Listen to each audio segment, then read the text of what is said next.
Apat ang patay sa umunang engkwentro sa Arayat, Pampanga.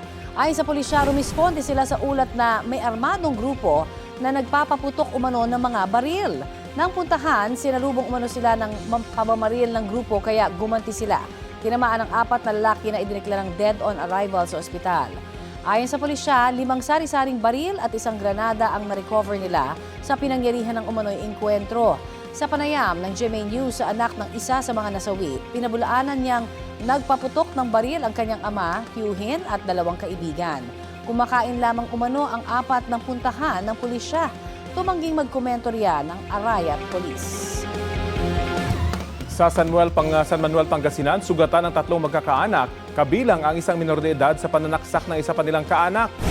Ayon sa pulisya, nagtalo ang suspect at isa sa mga biktima na parehong nakainom ng alak. Bigla umanong bumunot ng patalim ang suspect at inundayan ang biktima. Nang umawat ang dalawa, panilang kaanak, nasaksak din sila ng suspect. Nagpapagaling pa ang mga biktima sa ospital habang nasa kustodiya ng San Manuel Police ang suspect. Wala siyang pahayag.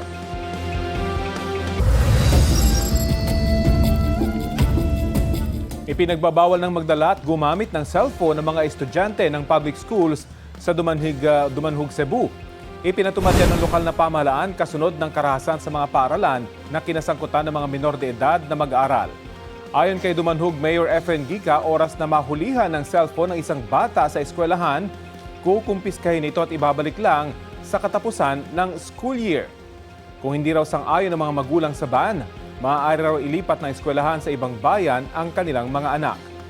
Bukod sa cellphone ban, hihigpitan din daw ng Dumanhog LGU ang inspeksyon sa mga estudyante at guro papasok ng eskwelahan.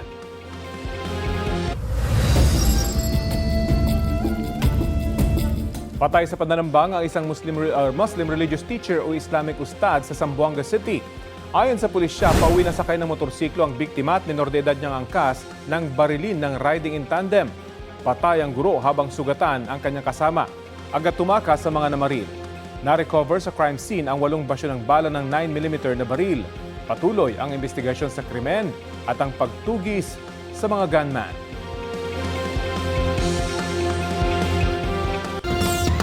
Patay ang isang lalaki matapos tagain ng nakaalitan niyang kapwa magsasaka sa Naga, Camarines Sur.